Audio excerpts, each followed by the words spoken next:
దేవునికి వందనాలు, స్తోత్రం. మనం నేర్చుకున్నది హెబ్రీ పత్రిక 1:8. హెబ్రీ పత్రిక 1:8 చూస్తే కుమారుడు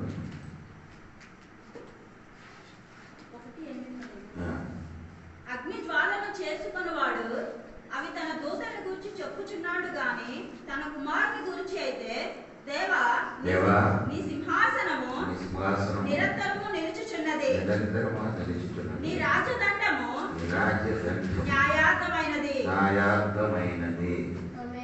దేవునికి స్తోత్రం. నేర్చుకుని 1 అధ్యాయంలో మనం నేర్చుకున్నది అంటే దేవుడు దూతల కంటే శ్రేష్ఠుడు. అదే మనం నేర్చుకున్నారండి. అదే ఈ 1 అధ్యాయంలో ముఖ్యమైన విషయము, యేసు ప్రభు దూతల కంటే శ్రేష్ఠుడు. అంటే ఈ ఎవ్వరి సంఘ బిడ్డలు అది యేసై కంటే ఎక్కువ దేవుడు దూతలకి ఏం చేస్తున్నారు, నమ్మచున్నారు. దాన్ని బట్టి పౌలు గారు వారికి ఈ పత్రిక వేశారు. దూతలు అన్ని సృష్టి దేవుడు సృష్టించిన వాడు, అది వారికి తెలియపరిచారు. ఇక్కడ చదివిన వాక్యము మీరు ఒకసారి కుమార్తె ఒకసారి ఆ వాక్యం అగ్ని జ్వాలను చేసుకున్నవాడు అని తన దూతల గురించి చెప్పుచున్నాడు కానీ తన కుమారుని గురించి అయితే దేవా నీ సింహాసనము నిరంతరము నిలుచుచున్నది, నీ రాజదండము న్యాయార్థమైనది. 9 వచనములు కలిసి నీవు నీతిని ప్రేమించితివి, దుర్నీతిని ద్వేషించితివి, అందుచేత దేవుడు నీ తోడి వారి కంటే నిన్ను హెచ్చించినట్లుగా ఆనంద తైలముతో అభిషేకించెను. నా దేవుడు అక్కడ హెచ్చించినట్లుగా దేవునికి 2 ప్రసాదాలు దేవా అని పిలువబడిన మనం చూడగలుగుతున్నాం. యేసు ప్రభు దేవుడు అనే ఆ వాక్యం తెలియపరుచున్నాం. అందుకని 2 సార్లు యేసయ్యకి దేవుడు పిలువబడి ఉన్నారు. యేసు ప్రభు పునరుద్ధానం పొందిన తర్వాత పిలువబడిన వాక్యము మీరు చూడండి. యోహాను సువార్త 20 అధ్యాయము దాంట్లో 17వ వచనం కూడా మీరు చదువుతే మీకు ఈ వాక్యం యేసు ఆమెతో నేను ఇంకను తండ్రి యొద్దకు ఎక్కిపోలేదు గనుక నన్ను ముట్టుకొనవద్దు, అయితే నా సహోదరుల యొద్దకు వెళ్ళి నా తండ్రియు మీ తండ్రియు మీ తండ్రియు నా దేవుడను మీ దేవుడనైనా వారి యొద్దకు ఎక్కిపోవచ్చున్నానని వారితో చెప్పాను. యేసు ప్రభు దేవుడని ఆ వాక్యములు కూడా తెలియబడుతుంది. యేసు ప్రభు దేవుడు కాదు, దేవుడు సృష్టి అని నమ్ముతున్నారు. అటువంటి నమ్మిన వాడుకు యేసు ప్రభు దేవుడని ఈ వాక్యము తెలియపరుస్తున్నాడు.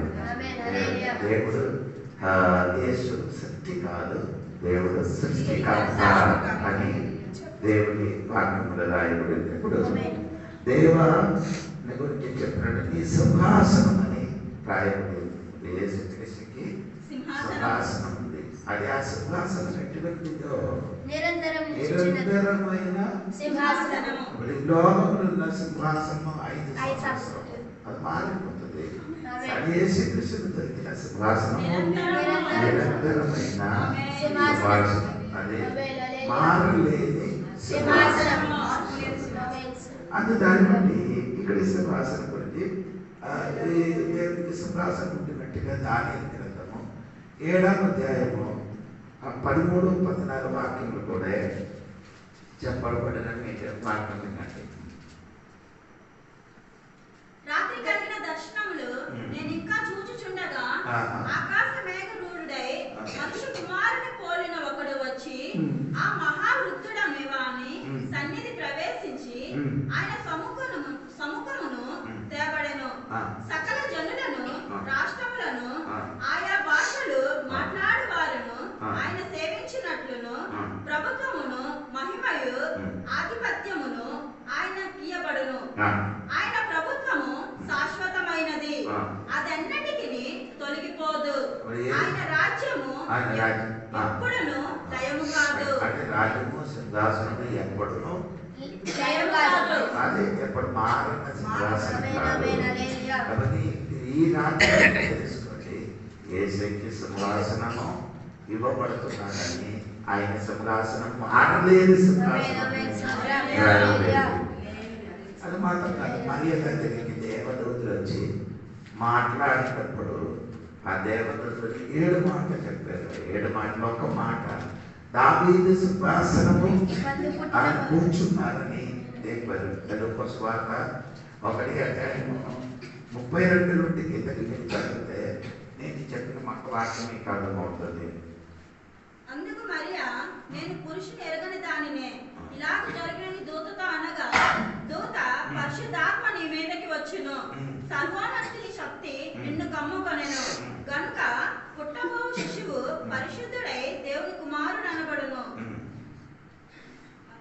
ఆయన గొప్పవాడై సర్వోన్నతుని కుమారుడు అనబడును. ప్రభువైన దేవుడు ఆయన తండ్రి అయిన దావీదు సింహాసనమును ఆయనకిచ్చును. ఆయన తండ్రి అయిన దేవుడు దావీదు సింహాసనము ఆయనకిచ్చును. మరి ఏదో విషయం చెప్పాడు. ఒక విషయము దావీదు సింహాసనం అతనికి ఇస్తామని చెప్పారంటే సింహాసనం ఉండినట్టుగా ఇక్కడ మనము చూడగలుగుతున్నారండి. ఇక్కడ చెప్పిన మాట ఈ 8 వాక్యములు మళ్ళీ ఒకసారి కూడా చూడండి మీరు. 1 అధ్యాయము 8 వాక్యము. అగ్ని జ్వాలలుగా చేసుకున్నవాడు అని తన దూతని గురించి చెప్పుచున్నాడు, కానీ నీ కుమారుని గురించి అయితే దేవా నీ సింహాసనము నిరంతరము నిలుచుచున్నది, నీ రాజ్యదండము న్యాయార్థమైనది. అంటే దేవుడు రాజ్యదండము న్యాయార్థమైన రాజ్యదండము ఉన్నది. అంటే యేసు ప్రభు పరిపాలన చేసినప్పుడు న్యాయార్థంగా ఏం చేస్తున్నారు, పరిపాలన చేస్తున్నట్టుగా ఇక్కడ రాయబడి రాజదండము అని చెప్పిన పదానికి అర్థం అంటే దేవుడి కింద అధికారం గురించి చెప్పుతున్నాను. ఈ రాజదండములకి చాలా అధికారం కలిగినదని మీకు అందరికీ తెలుసు. ఎస్తేరు పుస్తకము 5వ అధ్యాయం 2వ వాక్యం చదివినప్పుడు, ఎస్తేరు గ్రంథము 5వ అధ్యాయం 2వ వాక్యం చదివినప్పుడు, రాణి అయిన ఎస్తేరు ఆవరణంలో నిలబడి ఉండుట రాజు చూడగా ఆమె యందు అతనికి దయ పుట్టెను. రాజు తన చేతిలో నుండి బంగారపు దండమును ఎస్తేరు తట్టు చాపగా ఎస్తేరు దగ్గరకు వచ్చి దండము యొక్క కొన ముట్టెను. అప్పుడు మీరు చూడండి, 30 రోజుల వరకు రాజధానికి రాజ సన్నిధికి రావడానికి ఎవరు ఏం చేయలేదు, అనుమతి లేదు. ఆ టైంలో ఎస్తేరు తన భార్యకు కూడా అక్కడికి వెళ్ళడానికి అనుమతి లేని టైంలో ఎస్తేరు ఏం చేశారు, నిలబడింది చూసినప్పుడు ఆయనకి ఏం చేశారు, రాజదండం ఆయనకి చూపించినప్పుడు ఏం చేశారు, ఎస్తేరు దగ్గరకు వచ్చి తన దండం యొక్క కొన ముట్టెను. కొన అంటే అంతర్భాగం ముట్టాడు. అప్పుడు ఆయన అర్థం ఉంటుంది. ఆయన అర్థం ఏమంటే నా సన్నిధికి రావచ్చు. ఇప్పుడు ఈ రాజదండమకి అంత అధికారం. 8వ అధ్యాయం చూడండి, ఎస్తేరు గ్రంథం 8వ అధ్యాయము 4వ వాక్యం చూడండి. ఎస్తేరు గ్రంథం 4వ. రాజు బంగారు దండమును ఎస్తేరు తట్టు చాపెను. ఎస్తేరు లేచి రాజు ఎదుట నిలిచి, రాజువైన తమకు సమ్మతి అయిన ఎడలను తమ దృష్టికి నేను దయ పొందిన దాననై, రాజువైన తమ ఎదుట ఈ సంగతి యుక్తముగా తోచిన ఎడల, తమ దృష్టికి నేను ఇంపైన దానైన ఎడల, రాజువైన తమ సకల సంస్థానములను అప్పుడు నేను చెప్తున్నాను, ఎస్తేరు దగ్గరికి రాజదండము చూపినప్పుడు అప్పుడు ఈ 2 వాక్యములు ఆ అమ్మాయికి రాజగారి సన్నిధికి రావడానికి ఉన్న అధికారం ఉన్నట్టుగా ఆ వాక్యములు తెలుసుకున్నాను. అప్పుడు ఈ రాజదండం ఒక అధికారం, అధికారము యేసు ప్రభు ఈ లోకము నుండి పరలోకములకి విడిచిపెట్టి వెళ్ళిన మునుపు తన శిష్యునికి ఇచ్చినట్టుగా దేవుడు రాయబడింది. మత్తయి సువార్త 28 కూడా ఆ వాక్యము రాయబడినట్టుగా మనకు కనబడుతుంది. 28:18 నుండి 20 వరకు చదివినప్పుడు అందుకు యేసు వారి యొద్దకు వచ్చి పరలోకమందును భూమి మీదను నాకు సర్వాధికారం ఇయ్యబడి ఉన్నది. దేవుడు చెప్తున్నాడు, భూమి మీద పరలోకం మీద నాకు సర్వాధికారము ఇయ్యబడి ఉన్నారని చెప్పారు. శిష్యులకు ఇచ్చారు. ఆయన అర్థం చెప్పినదంటే, ఈ రాజదండము నీ చేతులు అధికారం మన చేతిలో ఉన్నది. నీ సాధారణ విశ్వాసిగా ఉన్నారు, కానీ రాజ్య అధికారం నీకుంది. భూమి మీద పరలోకం మీద ఉన్న అధికారం. ఈ రాజదండం అందులో కొన్ని 2 భాగములు, పక్షిరాజ ముఖం ఉంది, లేకపోతే పాము ముఖం ఉంది. ఈ రాజదండంలో రాజులు కానీ మనుషులు కానీ పట్టుకుంటే పక్షిరాజ ముఖం కానీ పక్షిరాజ ముఖం కానీ పావుల ముఖం కానీ ఉంటుంది. చేతులు పట్టుకున్నారు, చేతులు కొందరు పట్టుకొని నటిసి ఇప్పుడు ఈ అధికారం గురించి మనం ఏం తెలియాలి? దేనికి ఉన్న అధికారం ఏమంటే కరెక్ట్గా తెలియాలి. సంఖ్యాకాండం 24వ అధ్యాయము 17 వాక్యం చూడండి. సంఖ్యాకాండము 24వ అధ్యాయము. ఆయనను చూచుచున్నాను గాని ప్రస్తుతం ఉన్నట్టు కాదు, ఆయనను చూచుచున్నాను గాని సమీపంలో ఉన్నట్టు కాదు. నక్షత్రము యాకోబులో ఉదయించును, రాజదండము ఇశ్రాయేలు నుండి లేచును. రాజదండము ఇశ్రాయేలు నుండి లేచును. ఎవరు చెప్పారు? ఇది బెలియాము చెప్తున్నారు. ఎందుకంటే ఇశ్రాయేలుని శపించడానికి ఆయన వచ్చారు.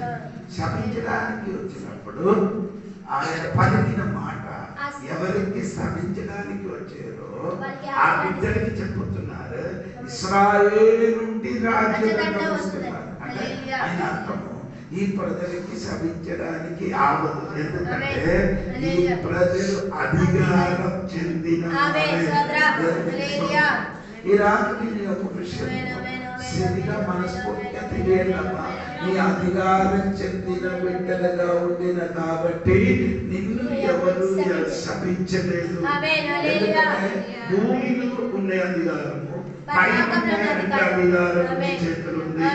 ఈ రాజంలో నీకున్న కాబట్టి, ఈ అధికారం నీకున్న కాబట్టి నిన్ను ఎవరు కూడా శపించలేదు.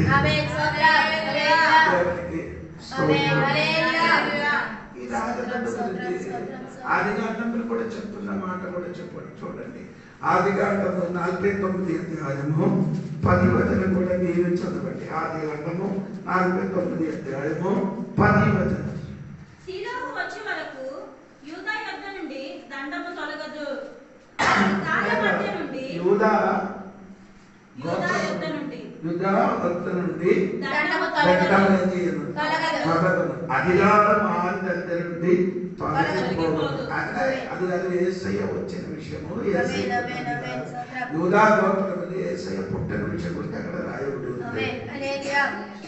అప్పుడు ఇక్కడ చూడగలుగుతున్నారంటే ఈ రాజదండం అని ఎబ్రాయ భాష షైబత్ అని పదం అని రాయబడి ఉందండి. షైబత్ అంటే ఆయన అర్థం అంటే దేవునికి స్తోత్రం, రాజదండం అని చెప్పుతున్నారు. దేవునికి స్తోత్రం కలిగిన అర్థం. ఈ రాజదండ అనే పదానికి దేవునికి స్తోత్రము పాత నిబంధన 2 స్థలములు అది రాయబడి ఉంది. మీరు అది కూడా చూడండి, అప్పుడు కొంచెం కూడా అర్థం అవుతున్నారు. 74 కీర్తనము 2వ వాక్యం చూడండి. 74 కీర్తనము 2వ వాక్యం. నీ స్వాస్థ్య గోత్రము అనే పదానికి రాయబడింది అండి. ఆ పదం ఏది? షైబత్. షైబత్ అని చెప్పినది రాజదండము. ఇప్పుడు సరిగా వినాలి నేను చెప్పిన మాట. నీ శాస్త్యమైన గోత్రము అని చెప్పినది ఏంటి? నీ రాజదంటైన అనే పదానికి చెప్తున్నాడు దేవుని స్తోత్రం. ఇదే పదం యెరెమీయా గ్రంథంలో కూడా రాయబడి 51 అధ్యాయము 19 వాక్యం కూడా చదవండి.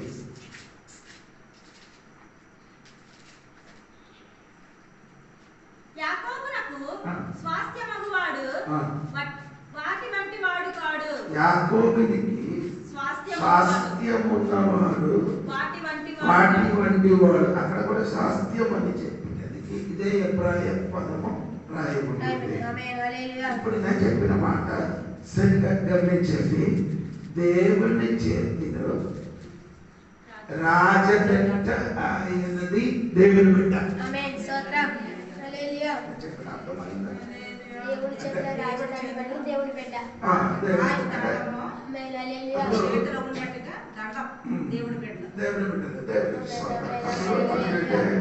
శాస్త్యమైన గోత్రం అని చెప్పినది రాజదండు. అప్పుడు దేవునికి శాస్త్యమైన రాజదండు దేవుని బిడ్డ. ఆ దేవుని బిడ్డ దేవుని చేతులున్న రాజదండు. ఎంత ఘనమైన వాక్యమైన ఆ వాక్యం అని చెప్పినప్పుడు గట్టిగా చెప్పవలసింది ఈ మనసులని ఈ రాత్రి ఈ వాక్యములు గ్రహించారు. నేను సాధారణ వ్యక్తి కాదు, దేవుని చేతిలో ఉన్న రాజదండ్రులు అంటే దేవుని చేతులున్న అధికారం చెందిన దేవుని బిడ్డలు. దేవుని అందుకని చాలా దేవుని బిడ్డలు ఇప్పుడు కూడా అది తెలియలేకపోతున్నారు. దేవునికి స్తోత్రం కలుగుతుంది.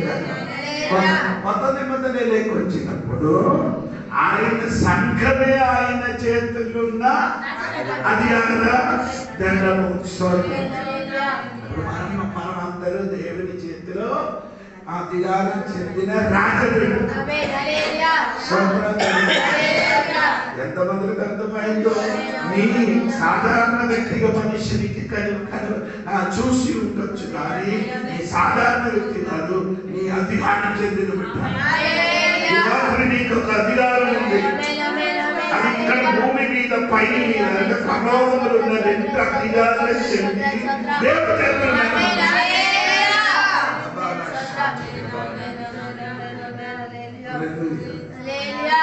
కొన్ని సమయంలో నేను కూడా చెప్తున్నా, నాకు నీకెంత అధికారం ఉందో నీకు తెలియదు.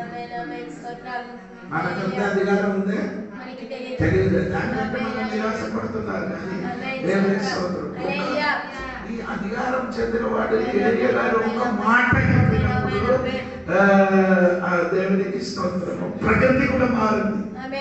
వర్షం పడకూడదని పలికినప్పుడు ఆగిపోయింది. 3 సంవత్సరం భూమి మీద వర్షం పడలేదు. ఆయన అర్థం అంటే ఆ చిన్న మనుషులు దేవుని చేతిలో ఉన్న ఆ రాజదండ వినియోగించినప్పుడు ఆకాశములున్న వర్షం ఏమైంది? అది నీకు తెలిసా తెలియాలి. దేవుడు చెప్పిన మాట ఏంటంటే మనకు అధికారం ఉంది. దేవునికి స్తోత్రం. దేవుడు మత్తయి సువార్త చెప్పిన మాట 16 వాక్యం నుండి చదివినప్పుడు యేసు చెప్పిన మాట చూడండి. మత్తయి సువార్త 16:9. అందుకు సీమోను పేతురు, నీవు సజీవుడగు దేవుని కుమారుడైన క్రీస్తుని చెప్పెను. అందుకు యేసు, సీమోను బర్యోనా, నీవు ధన్యుడవు. పరలోకమందున్న నా తండ్రి ఈ సంగతి నీకు బయలుపరచనే గాని నరులు నీకు బయలుపరచలేదు. నీవు పేతురవు. ఈ బండ మీద నా సంఘమును కట్టుదును. పాతాళ లోకపు ద్వారములు దాని ఎదుట నిలువనేరవని. పైకి చెప్పినది ఎదుట, పైన ఏం చెప్పారు?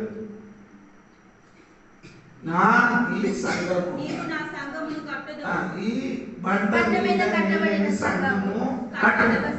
ఈ సంఘ ఎదుట పాతాళ ద్వారం అంటే సాతాను శక్తి నిలబడలేదు. దేవునికి స్తోత్రం. దేవుని బిడ్డలు అందుకని నీ దయ్యం ఉన్నవాళ్ళు ఏంటి చోటకి వెళ్తే నీ దగ్గరికి పనికిరాదు. ఎదుట నిలబడలేదు దేవుడు చెప్పారు. కొందరికి ఏమవుతుందంటే భయం, అందరికీ ఇప్పుడు నీ శక్తి గురించి నీకుదే. నీ భయపడుతుంది సాతాన పెద్ద శక్తి. అది సాతాన శక్తి నీ ఎదుట నిలబడలేదు. నీ సంఘం దేవుడు కట్టబడిన సంగతి నీ ఎదుట ఎవరు నిలబడు. ఆయన ఎదుట నీరు నిలబడలేదు. సాతాను నీ ఎదుట నిలబడలేదు. నీ యేసు చెప్పినప్పుడు నీ చెప్తున్నారా చీకటిగా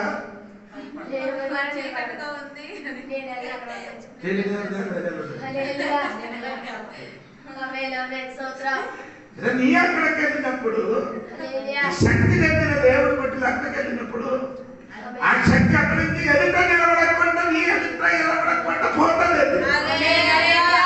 కానీ నీ ఏం చేస్తున్నారు? కొందరు ఇల్లు ఏమవుతుంది చీలిపోవడానికి కారణం ఆ శక్తి ఎదుట నిలవడానికి. శక్తి లేదు అని అయిపోతుంది, శక్తి ఉన్నవాడే చేస్తుంది. నా ఫ్రెండ్ ఇక్కడ వచ్చినప్పుడు ఆయన పేరు అందరికీ మీకు తెలుసు. చాలా ఒక సంవత్సరం 2 సంవత్సరాలు ఒడిశాలో ఉండేది. మన సంఘంలోకి అప్పుడప్పుడు వచ్చినవాడు. ఆయన ఇంటికి నేను ఒకరోజు వెళ్ళలేదు. పాస్టర్ గారు మీరు రావాలి, ఆయనకి మ్యారేజ్ చేసిన వాడిని నేను ఆయన కాబట్టి అయ్యారు. ఒకరోజు మా ఇంటికి రావాలి, ఇంటికి వెళ్ళారు. ఆయనకి ఏం చేశారంటే ఒక ఇల్లు ఆయనకి ఇచ్చారు. ఆ ఇల్లు అద్దె లేదు. పాస్టర్ పెద్ద ఇల్లు లేదు, అద్దె లేదన్న కారణం అంటే ఆ ఇంటిలో ఒకడు ఉరిపోసి చచ్చిపోయిన కాబట్టి పాస్టర్ ఫ్రీగా ఇచ్చారు. పాస్టర్ గారు మీరుంటే ఆ శక్తి పోతుంది. పాస్టర్ గారికి సమస్య ఉండే అక్కడ ఉన్నాం. అప్పుడు నేనే అక్కడికి వెళ్ళలేదు. నేనే వెళ్ళినప్పుడు ఒక గది ఉంది. ఆ గదిలో మాత్రం 6 ఎదురు పడతలేదు. ఆ గదిలో మాత్రం పడుతున్న మంచం ఉంది. మీరు అన్ని ఉంటుంది కానీ ఎవరు అది లేదు చేయలేదు.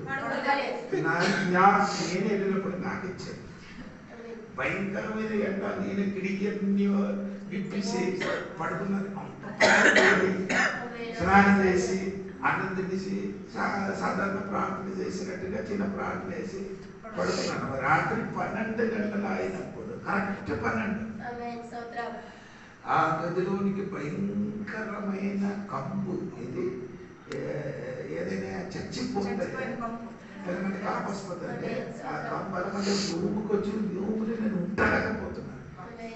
పడుకుని నేను లేచినట్టుగా వాసన వచ్చింది. నేను లేచి కూర్చి ఆ శక్తిని గెలిచి ఒక సెకండ్ లోపం ఆ వాసన పోయింది. మళ్ళీ నేను అక్కడ పడుకున్నాను. లేచి బ్రష్ చేసి స్నానం చేసి టిఫిన్ తినడానికి కూర్చున్నప్పుడు భార్య భర్తలు మాకు ఇంటిని తెచ్చారు. ఆ ఇంటిని ఎలాగా వైట్ గా ఉందాడు అనగానే నొక్కుని వచ్చేది. అయ్యారు రాత్రి ఎనక హాయిగా పడుకున్నారు అంటాడు. లేరా ఆ గదిలో ఒక సాతాను పోరాటం. వెంటనే ఆవిడ భార్య నా మీదకి ఎక్కువ ప్రేమ ఉంది కాబట్టి ఆవిడ పైగారు ఆ మీరు తల మీద పైన ఉన్న ఫ్యాన్ మీద ఆ ఊరి పోసి ఒక కుర్రాడు చనిపోయాడట. 23-24 వయసు ఉంది. చనిపోయి 7 రోజుల వరకు ఆ కుర్రాడికి కనిపించలేదు. అలాగా ఆ శవం అలాగే ఈ మాంసం అని ఏమైంది కిందకి రాలింది. తన 7వ రోజు కనిపించింది. తర్వాత పోలీసులు అన్ని తీసుకొని వచ్చి సవాళ్ళకి తీసి పోస్ట్ మార్టం అన్ని చేసి సమాధి. ఆ దినపు నుండి ఇల్లు ఎవరు కూడా ఆ ఇంటి వారు కూడా ఓడిపోయింది.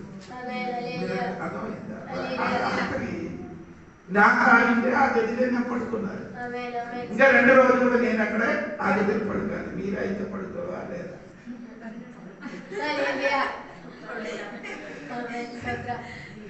మీరైతే చేసినట్టుగా లైట్ అన్ని వేసేది పడుకున్నప్పుడు లైట్ కొత్త స్థలం కదా. అందుకని ఫస్ట్లో తొలి నుండి అక్కడ పడుకున్నప్పుడు లైట్ వేసి కరెక్ట్ సమయం వచ్చి పడుతుంది. సాయిగా పడుకుంటారు. ఆ రోజు నుండి నాకు 2 రోజుల వరకు నేను ఆ రాత్రి ప్రార్థన చేసి నేను 2 రోజుల వరకు ఇక్కడ ఉన్నాను. 2 రోజుల వరకు నేను నేను 2 రోజులు అక్కడ ఉన్నాను. 2 రోజుల వరకు ఏది నాలో ఏదో శక్తి ఉంటున్నట్టుగా కాబట్టి మీకు కూడా శక్తి ఉంటుంది. ఆ దేవుడు బిడ్డలుగా ఉన్న కనుక పాదాలకు లోకపు దానము నీకు నిలబడలేదు. ఈ సంఘ బిడ్డలైంది కనుక నీకు ఎదుట సాతాని శక్తి ఏమను నిలబడదు. దగ్గర వరే వచ్చాడు కానీ ఎదుటి ఆయన నిలబడలేదు. యేసయ్య దగ్గరికి ఎవరికి వచ్చాడు? యేసయ్య దేవుడిగా ఉన్నప్పుడు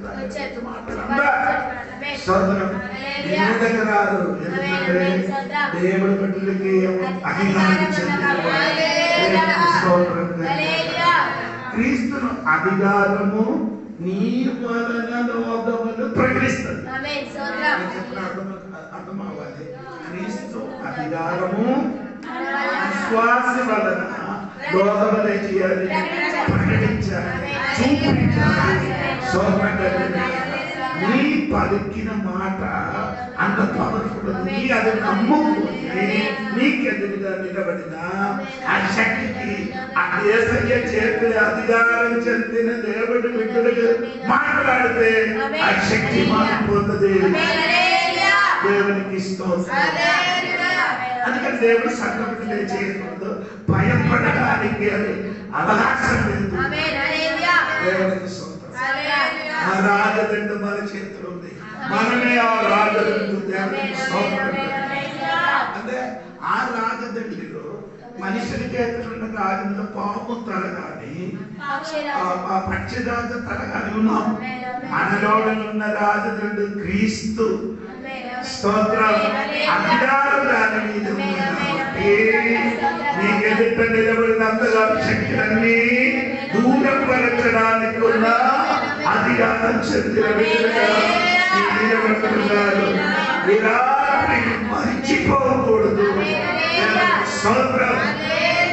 సాధారణ విశ్వాసి అవ్వచ్చు, సరి అయిన ప్రార్థన నీకు రావచ్చు, సరి అయిన జ్ఞానం నీకులో లేదు నేనొచ్చు, కానీ దాని నుంచి ఒక అధికారం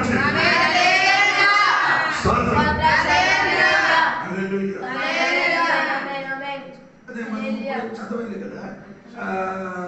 80 గ్రంథం 21 అధ్యాయము 20-19 మనం చదివారు.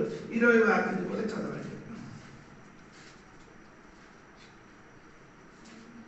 నీవు నాకు గండ్రగొడ్డల వంటి వాడవు. చెప్పండి. నువ్వు నాకు గండ్రగొడ్డల వంటి వాడవు.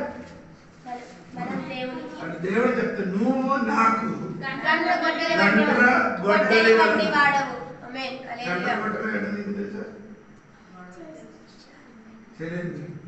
ఈ పల్లెటూరులో ఈ మేకల కోసం చూసారు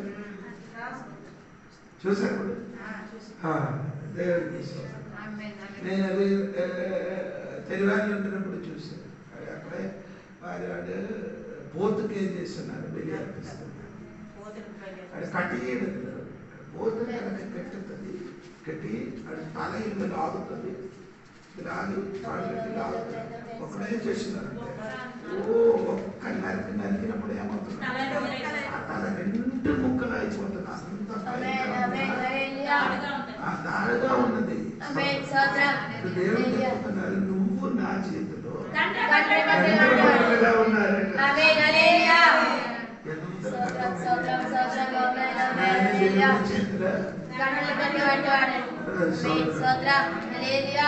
సామర్థ్య పుస్తకం చదివినప్పుడు ఇనుములకి ఏం చేస్తారు అంటే ఇప్పుడు ఒక గంటలు పదం రావాలంటే ఇంకేమంటారు, పదం రావాలంటే ఇంకా దానికి దారి ఇంకొక ఇనుములు కావాలి. ఆ ఇనుములో రుద్దినప్పుడు ఏమొస్తుంది, నీ సరి అయిన పదము రావాలంటే, పదులు రావాలంటే నిన్ను రుద్దాలి. ఒక విశ్వాసి ఇంకొక విశ్వాసి కలిసి ప్రార్థన చేసినప్పుడు మనం అందరం కలిసి ఇక్కడ ఆరాధన చేసినప్పుడు మనం ఏమవుతుంది రుద్దినప్పుడు 10 రోజులకి ఏమొస్తుంది బదులు శక్తి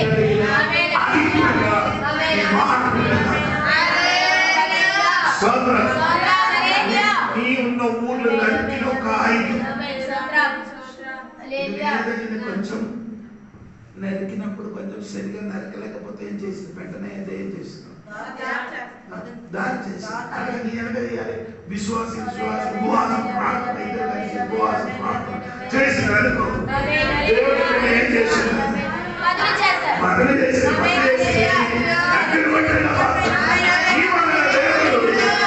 గొప్ప కార్యం చేయబోతున్నాడు.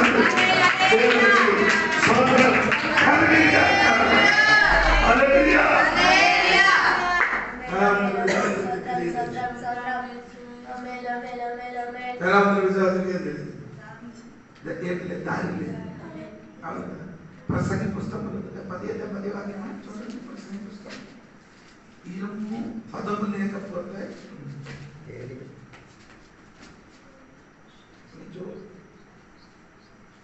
9 వచనం చూడమ్మా.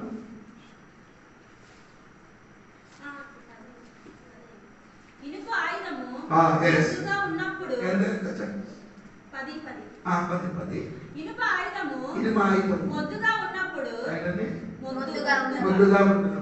దాన్ని పదును చేయని ఎడల పనిలో ఎక్కువ బలము వినియోగింపవలెను. నీకేం లేదు, అందుకే ఎక్కువ బలం ఉపయోగించాల్సి ఎంత ప్రార్థన చేసినా ఏం వర్కౌట్ అవ్వట్లేదు. నీకేం లేదు. ఇప్పుడు ఇరమ్మాయుధము మొద్దుగా ఉన్నప్పుడు ముద్దుగా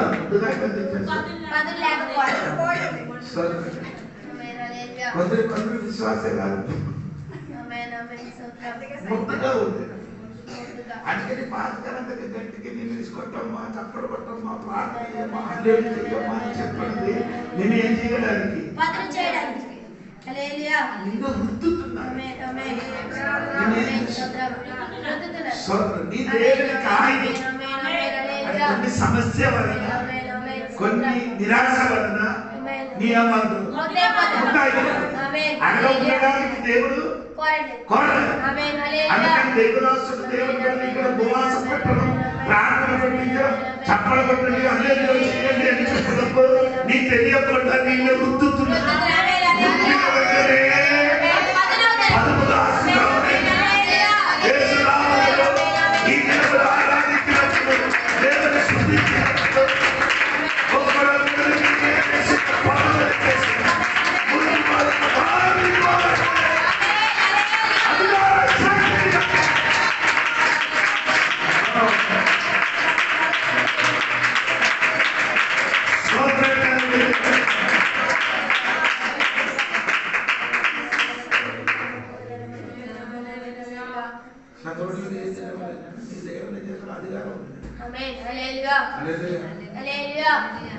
నీ వలన దేవుడు అధికారం భూమి మీద ఒక ఊరుకు నిన్ను ఉంచేదనే ఉద్దేశం నీ వల్ల ఆ ఊరికి దేవుడు అధికారం ప్రకటించాడు.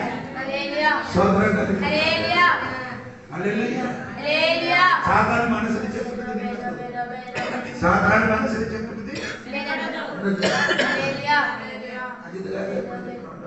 ప్రార్థన చేయడానికి 3 రోజులు ఉపవాసం వచ్చినప్పుడు గాఢ చూసినప్పుడు అడిగి ఏమొచ్చింది? ఆశ వచ్చింది. 2 గాఢ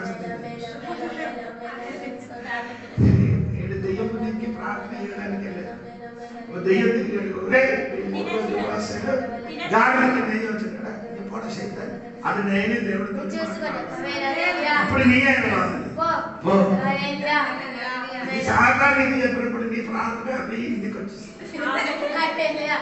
నీకు చెప్తున్నది మీరు నీ తిరిగి ఏం చెప్తాడు?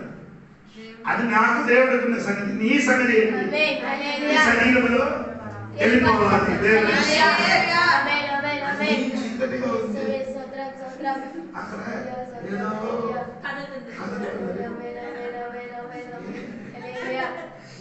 రాత్రి ఈ బైబిల్ అన్ని చదివేసి బైబిల్ చదివేసి ఆ చెయ్యిలు ఏం చేశారంటే ఆ మంచం మీద తగిలించారు. తగిలి ఉండిన రాత్రి కొంచెం తర్వాత ఈ చెయ్యి రెండు కలుగుతారంటే అప్పుడు నాకు అర్థమైంది చెయ్యి లేదు అది తగిలి ఉన్నారు కదా, అది కొంచెం దూరంగా వెళ్ళినప్పుడు ఆ సౌండ్ వచ్చింది తగ్గదు. అప్పుడు నీ అయితే ఏమవుతుంది? అయ్యో నేను తినేది శక్తి వచ్చి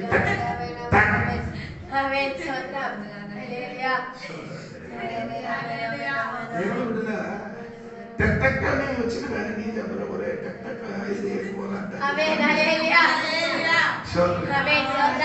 అది నీ పలుకుల వరకు ఆడగలరు.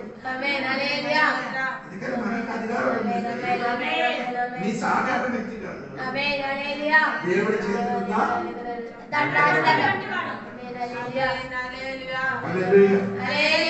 ఇప్పుడు నేను చెప్పుకొని వచ్చింది ఇది, దీనికి అధికారం ఉంది. ఎస్తేరు పుత్రములకు మళ్ళీ రండి 5వ అధ్యాయం 3వ మాట చూడండి. ఎస్తేరు గ్రంథము 5వ అధ్యాయం 3వ వచనం చూడండి.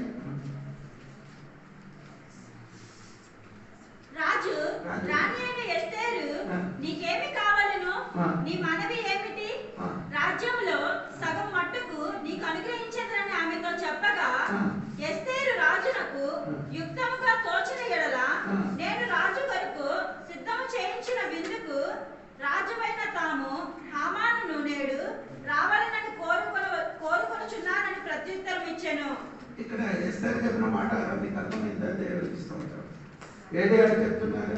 రాజు రాణి అయిన ఎస్తేరు నీకేమి కావాలనని, నీ మనవి ఏమిటి, రాజ్యములో సగం మట్టుకు నీకు అనుగ్రహించదనని ఆమెతో చెప్పగా, ఎస్తేరు రాజునకు యుక్తముగా తోచిన ఎడల మన ముందుకు చెప్పరా రాజదండు అన్నక నేను చూపించాను.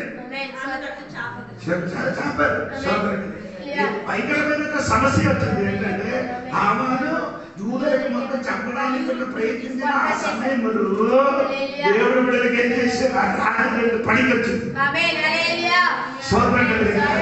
వాడికి అనుకూలంగా మారింది. దేవుడికి రాజదండు వాడికి విరోధంగా మారిన రాజదండు ఇప్పుడు దాని బిడ్డలకి ఏమైంది? అనుకూలంగా మారినట్టు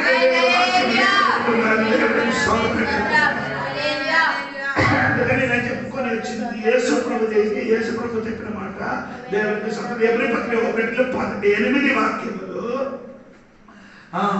చదివినప్పుడు దేవాని సింహాసనం నిరంతరము నిలిచి ఉన్నది, నీ రాజ్యదండం న్యాయార్థమైన రాజ్యదండము. దేవుని స్తోత్రం. ఇప్పుడు దేవుడు పరిపాలన న్యాయార్థంగా, అది ఎప్పుడు అన్యాయంగా ఉండదు. ఆయన అధికారం కూడా న్యాయంగా ఉన్నది. పరిపాలన న్యాయంగా ఉన్నాడు. ఆయన అధికారం కూడా ఏం చేస్తుంది? అన్యాయంగా ఆయన ఏం చేయలేదు. ఏ అధికారము వినియోగించలేదు. దేవుడు ఎప్పుడు చేసిన అదే విధంగా నీ కూడా అధికారం చెందిన బిడ్డలు ఎప్పుడు కూడా న్యాయంగా చేయదు, అన్యాయంగా చేయదు.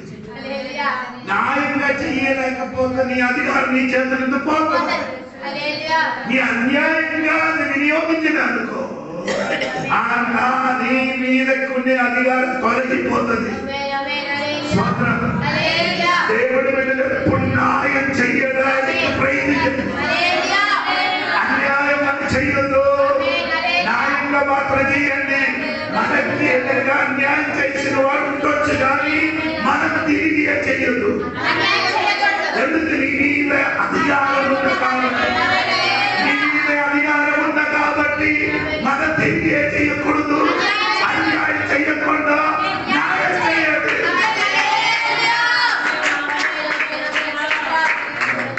నీ మనసు అప్పుడు చెప్తారు 6 గంటలు తిప్పితే 3 అది మనసు.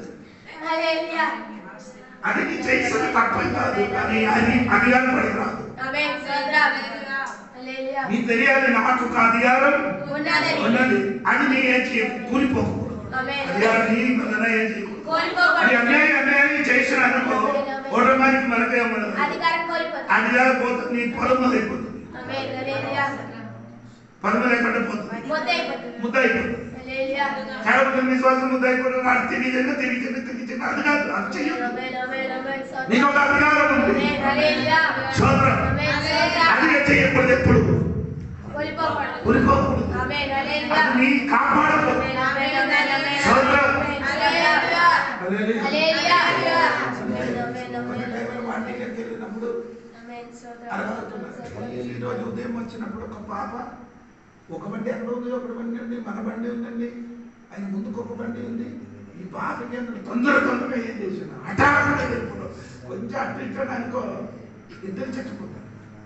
మనం చెప్పిన పని స్లో చేసేవాడు. ఆమేన్ హల్లెలూయా. ఎంత కోపం వచ్చిందని కొట్టాలని నా మనసు పొందింది. అప్పుడు నేనే అనుకున్నాను, అయ్యో నేను దేవదాసులు కదా, హల్లెలూయా. సోదరుడు హల్లెలూయా. కంట్రోల్ ఆమేన్ ఆమేన్ చేయాలి. ఆమేన్ ఆమేన్. స్తోత్రం. అది మనం తెలియకుండా మన రోజులు ఉన్న భాగ్య శరీర శక్తి చేస్తుంది. అది మనం ఏం చేయాలి? మన దేవుడు ఉన్నాడు. అది కాదు నా చేతిలో ఉన్నానని వేరు కాదు. హల్లెలూయా. హల్లెలూయా. స్తోత్రం. హల్లెలూయా. యేసు ఇక్కడే పౌలు గారు చెప్పిన మాట ఏంటంటే, దేవుడి చేతిలో ఆచరణ ఉంది, ఆయన సింహాసనం ఉంది. ఆమేన్ స్తోత్రం. సోదరుడు, కానీ దూతలకు చేతిలో లేదు, సింహాసనం సింహాసనం లేదు, రాజులకు దేనికి ఇవ్వలేదు. దేవునికి సమర్పించలేదు. ఆమేన్ స్తోత్రం. ఆయనకి ఒక్కసారి అధికారించినందుకు సువార్త ఒక్క సెకండ్ లోపల భూలోకం అంతా ఎందుకంటే చేతికి వెళ్ళలేదు, అనుభవం లేదు. ఆడ ఏం చెప్తుంది, స్తోత్రం. అనుభవం లేదు. వాడేది యేసు నన్ను రక్షించాయని ఆడికి చెప్పడానికి అడగలేదు, సాక్ష్యం లేదు కదా. ఆడికి ఏం లేదు, అనుభవం లేదు. మనం చెప్పొచ్చు. అందుకని దేవుడు మన చేతికి ఆమేన్ ఆమేన్ హల్లెలూయా. ఆమేన్ స్తోత్రం. అప్పుడు నేను చెప్పిన మాట ఏమనండి, సింహాసనంలో దూతలు ఏం చేయలేదు, కూర్చోలేదు. ఆమేన్ స్తోత్రం. యెషయా గ్రంథం 6వ అధ్యాయంలో మీరు చదివినప్పుడు 24 సింహాసనములు రెండు ముఖంతోని కప్పుకొని, రెండు రెక్కలతోని, పాదం కప్పుకొని, రెండు రెక్కలతోని ఎగిరి ఏం చేసింది. ఆడికి సింహాసనం ఉందా? సింహాసనం లేదు. అందుకని పౌలు చెప్పిన ఆడికి సింహాసనం లేదు, కానీ యేసు ఉంది, సింహాసనం ఉంది, అధికారం ఉంది. దేవునికి స్తోత్రం. హల్లెలూయా. హల్లెలూయా. యేసుకి అధికారం ఉంది, సింహాసనం ఉంది. దూతలకు ఏం లేదు, సింహాసనం లేదు, అధికారం లేదు. దేవునికి స్తోత్రం. ఎప్పుడు మీరు చదివినప్పుడు యెషయా గ్రంథంలో చూడండి, ప్రకటన గ్రంథంలో చదవండి. తర్వాత ఆ దేవదూతలు నిలబడినట్టుగా మనకు చదువుతున్నారు.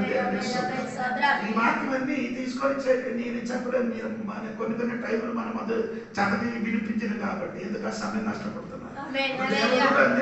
నిలబడుతున్నారు, సింహాసనం ఎదుట నిలబడుతున్నారని 8వ అధ్యాయం నుండి 4వ అధ్యాయం 5వ అధ్యాయాలన్నీ మీరు చదివితే దేవుడి సింహాసనం ఎదుట దేవదూతలు నిలబడినట్టుగా మనం చూడగలుగుతున్నాం. కానీ వారికి ఏం లేదు, కూర్చోడానికి ఏం లేదు, సింహాసనం లేనప్పుడు యేసుకి మాత్రమే ఉంది, సింహాసనం ఉంది. దేవునికి స్తోత్రం.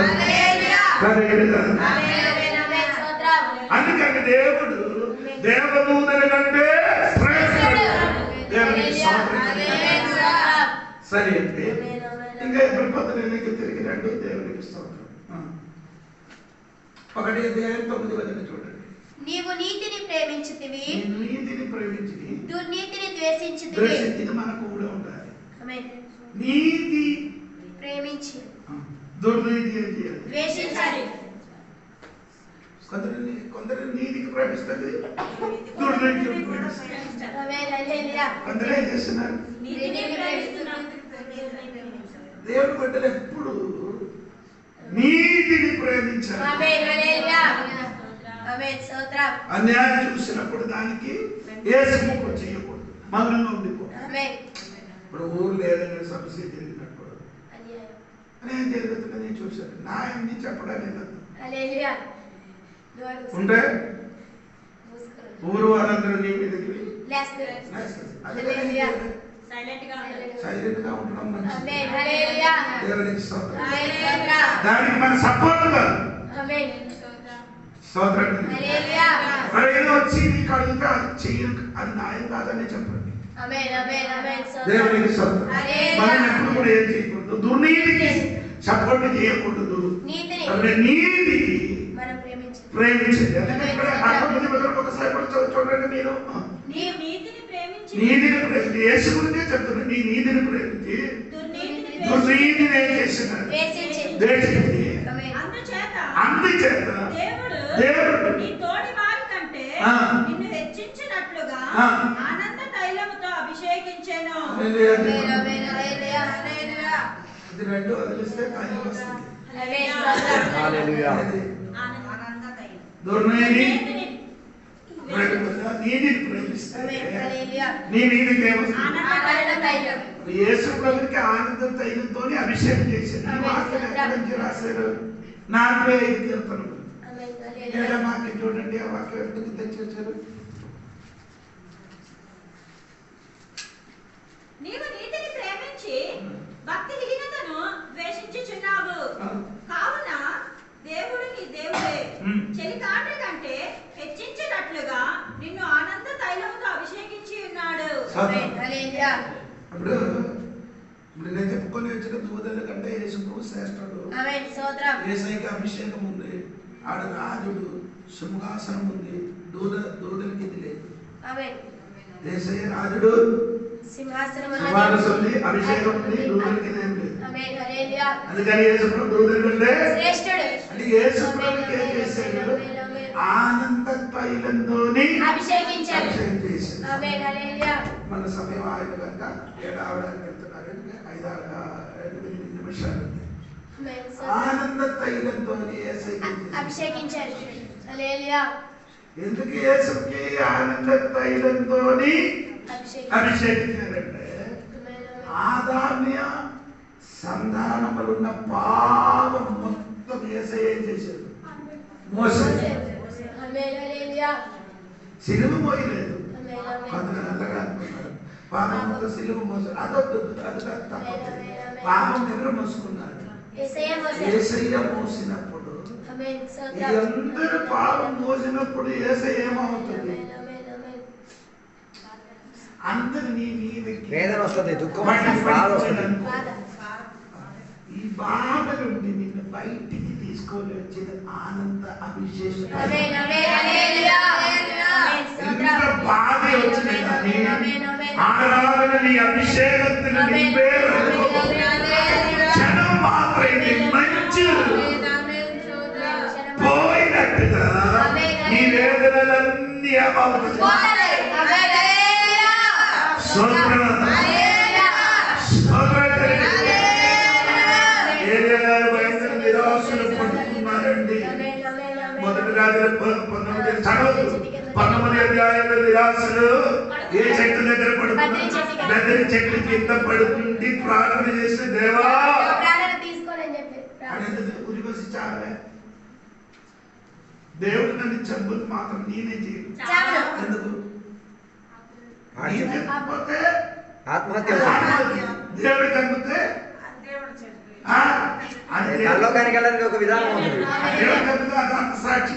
ఆమేన్ స్తోత్రం అంటే దేవుడు నీ నన్ను చంపుతా చావు. హల్లెలూయా ఆమేన్ స్తోత్రం ఆ ప్రార్థన సూపర్ ప్రార్థన. దేవుడు నన్ను నీయే చేయాలి కానీ నా చావు. ఆమేన్ నేను ఎందుకంటే చావడానికి ఆమేన్ నేనే హల్లెలూయా చావడానికి ఎక్కడికి దాన్ని ఆడుకోవాలి. ఎవరు చావాలి? దేవుడు చెప్పాలి. ఆయన నిరాశపడినప్పుడు దేవుడు ఆయనకి లేపి నీ వెళ్ళి ఒక అభిషేకం చేయమని. ఆమేన్ హల్లెలూయా అంత నిరాశ కలిగిన మనుషులకు దేవుడు లేపి ఆమేన్ హల్లెలూయా నీ యొక్క అభిషేకం చేయి. ఆయనకి నీ అభిషేకం చేయనప్పుడు ఈ రోజున్న నిరాశ కూడా అభిషేక శక్తులు తొలగిపోతుంది. అందుకని రాత్రి ఈ తల మీద అభిషేకం కోరింది అనుకో. అప్పుడు మారిపోతుంది. ఈ టెన్షన్ మారిపోతుంది. ఈ వేదన మారిపోతుంది. ఈ రాశ తొలగిపోతుంది. ఈ సమస్య మారిపోతుంది. అభిషేకం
అధ్యాయం 27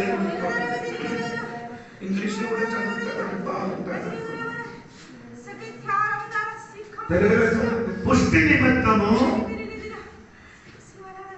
నీ మెడ మీద ఉన్న పుష్టి నిమిత్తము చదవమ్మా 10:27. ఆ దినమున నీ భుజము నుండి నీ భుజము మీద నుండి అతని బరువు తీసివేయబడును. నీ మెడ మీద నుండి అతని కాడి కొట్టి వేయబడును. నీ మెడ మీద ఉన్న కాడి కొట్టి వేయబడును. నీవు బలిసినందున ఆ కాడి విరగగొట్టబడును. తర్వాత అశూరీయుల చెప్పండి. అక్కడే తెలుగులో పద కరెక్ట్ కాలేదు. English anointment oil. Because of your anointing, your yoke shall be destroyed. అంటే దేవుడి అభిషేకం అనాయింట్మెంట్ అభిషేకం వలన నీ మెడ మీద ఉన్న కాడి కొట్టివేయబడును. కాడి కొట్టివేయు. ఆమేన్ హల్లెలూయా. నీ భుజం మీద ఏ భారం కలిగి ఎన్ని వేదన కలిగి నీ తల ఎత్తుకోని పరిస్థితి నీ కూర్చుని అభిషేకం నింపబడి నీ తెలియకుండా భుజం మీద నీరుతుంది. అభిషేకం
దేవుడు అధికారం నీ మీద ఉంది. నీ దేవుడి చేతులున్నా రాజు సంతం అధికారం దేవుడు అధికారం నీకు ఎదుటిగా వినియోగించడానికి అభిషేకమైన దేవుడికి నీ కోసం అభిషేకమైన నీ మెడ మీద ఉందా నీకు అధికారం అండి చూపించేసి ప్రజలకి సామాన్య ఎదురు సమస్యకి ఈ అధికారం చూపించి దేవుడు అభిషేకం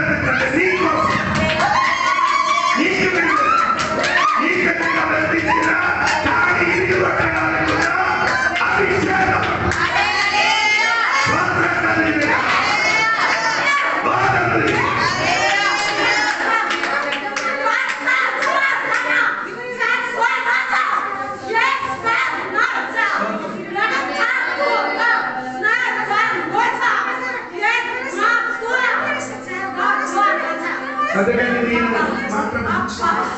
సమయం అధికారులను వినియోగించండి. నీకున్న అభిషేకం నీ వినియోగించు. ఆ శక్తి అభిషేకం దిగినప్పుడు ఎంత బాగా కష్టం అని ఇవ్వడానికి ఒక అభిషేకం అదే ఈ వాగ్దానం దేవుడు దీవించిన ఆరాధన చేతును అన్ని వేళలా ఆత్మతో సత్యముతో ఆరాధన ఆరాధన చేతులు ఆత్మకు సత్యముతో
పత్రికలో నుంచి దేవా ఈ రాజదండు గురించి దేవా నేర్చుకు తీరడానికి మమ్మల్ని సహాయపరిచినందుకు దేవానికి స్తోత్రం.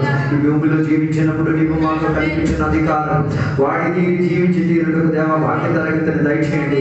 ఇచ్చిన ఈ అధికారం దేవా దేవుని యొక్క నీతిని ప్రేమించుకు తీరుటకు దుర్నించేది దేశించుకు తీరుటకు దేవా నీ అభిషేక తైలముతో మేము ఆనందింపబడి తీరుటకు దేవా మమ్మల్ని సహాయపరిచినందుకు దేవానికి స్తోత్రం.